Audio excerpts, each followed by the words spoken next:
السلام علیکم ناظرین۔ مسلم لیگ نون کی جانب سے پختونخوا اسمبلی میں مخصوص نشستوں کی تقسیم عدالت میں چیلنج کر دی گئی ہے۔ خیبر پختونخوا اسمبلی میں مخصوص نشستوں کی تقسیم کا معاملہ الجھ گیا۔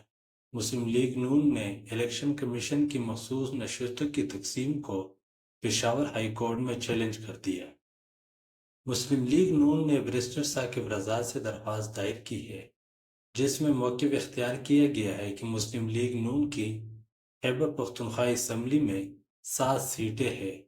الیکشن کمیشن نے جماعت علماء اسلام فے کو 7 سیٹوں پر 10 مخصوص نشستیں دی ہے، جبکہ مسلم لیگ نون کو 7 جنرل سیٹوں پر 8 مخصوص نشستیں دی گئی ہے۔ درخواست میں مزید کہا گیا ہے کہ مسلم لیگ نون نے صوبے میں 6 نشستیں جیتی ہے۔ ایک آزاد ایم پی اے بھی 3 دن کے اندر شامل ہوا ہے۔ الیکشن کمیشن نے مسلم لیگ نون کو 6 نشستوں کی تناسب سے مخصوص نشستیں دی ہے۔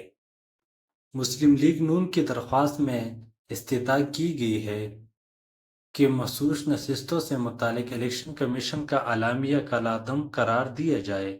عدالت الیکشن کمیشن کو دوبارہ تقسیم سے متعلق احکامات جاری کرے اور درخواست پر حتمی فیصلے تک مخصوص نشستوں پر منتخب ارکان کو حلف سے روکا جائے۔